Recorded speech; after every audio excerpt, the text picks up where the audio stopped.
पाकिस्तान है उसको थ्रेट अभी तक मौजूद है। हिंदुस्तान की तरफ से दोबारा पाकिस्तान पर हमले का खतरा मौजूद है, और मैं कोई हवाई बात नहीं कर रहा। ऑपरेशन सिंदूर के बाद भारत अब अंतरिक्ष में अपनी सैन्य ताकत को और मजबूत करने जा रहा है। सरकार ने यह तय किया है कि 2029 तक 52 स्पेशल डिफेंस सैटेलाइट अंतरिक्ष में भेजे जाएंगे। साल का तो बहुत, आज उन्होंने 52 सैटेलाइट्स भी कह दिए कि जी अगले साल के अप्रैल तक 52 हमारे ये वॉर सैटेलाइट्स भी ऑन हो जाएंगे, और बड़ा कुछ, और 6 बिलियन की उन्होंने इमरजेंसी बाइंग भी ऑन कर दिया है।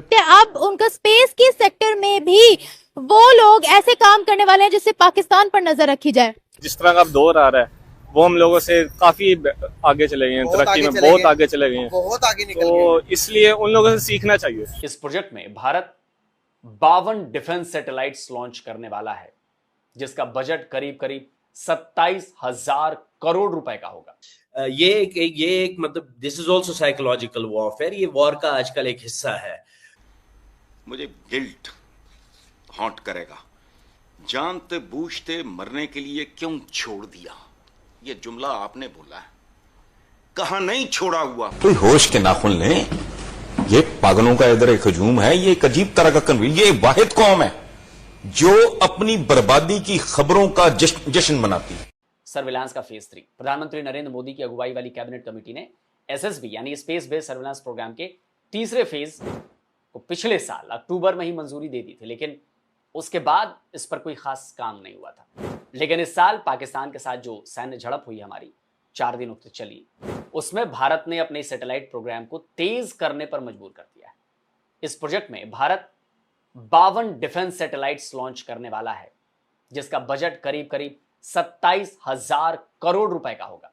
52 में से 21 सैटेलाइट इसरो बनाएगा और लॉन्च करेगा, जबकि 31 सैटेलाइट को डेवलप और लॉन्च करने का जिम्मा 3 प्राइवेट प्लेयर्स को दिए जाने का फैसला किया गया है। तो जान लीजिए कि ये सैटेलाइट्स खास तौर पर डिफेंस प्रोजेक्ट के लिए तैयार किए जा रहे हैं। ऑपरेशन सिंदूर के दौरान भारत ने अपने स्वदेशी सैटेलाइट कार्टोसैट के साथ साथ कई फॉरेन कमर्शियल सैटेलाइट्स का भी इस्तेमाल किया था और पाकिस्तान में मिलिट्री मूवमेंट्स को ट्रैक किया था। लेकिन इस ऑपरेशन के दौरान इस बात का भी एहसास हुआ कि भारत को ओडा यानी observe, Orient, decide and act loop को कम करने की जरूरत है।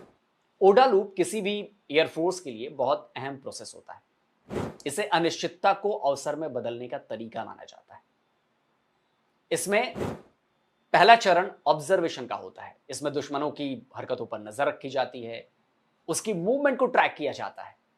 दूसरा चरण होता है ओरिएंट, जिसमें ऑब्जर्वेशंस को रीड किया जाता है, उनकी डिटेल एनालिसिस की जाती है। पुराने अनुभव और नई जानकारियों से जो खतरा है उसका अनुमान लगाया जाता है, एनालाइज किया जाता है। अगला चरण है डिसाइड यानी फैसले का। ऑब्जर्वेशंस को एनालाइज करने के बाद जो रिपोर्ट आती है उस पर फैसला क्या करना है। और चौथा फेज है एक्ट यानी एक्शन का। ऑपरेशन सिंदूर के दौरान इस लूप में कुछ लूप होल्स नजर आए थे, जिसके बाद स्पेस बेस्ड सर्वेलांस को और ज्यादा मजबूत करने का फैसला किया गया। इसका प्रोजेक्ट तो पहले से पास हो चुका था, बस जरूरत थी काम को स्पीड अप करने की, तेज करने की, तो उसकी मंजूरी भी अब दे दी गई है। इन सैटेलाइट्स में से कुछ लो अर्थ ऑर्बिट होंगे, जबकि कुछ जियो स्टेशनरी ऑर्बिट के। लो ऑर्बिट जो होगी, जो लो अर्थ ऑर्बिट है, यानी धरती से 1000 से 1200 किलोमीटर ऊपर होंगे ये सैटेलाइट्स। ये धरती के बिल्कुल पास का ऑर्बिट होता है। इसके ऊपर 10,000 किलोमीटर के करीब मीडियम अर्थ ऑर्बिट होता है और करीब 36,000 किलोमीटर के पास जियो स्टेशनरी ऑर्बिट होता है।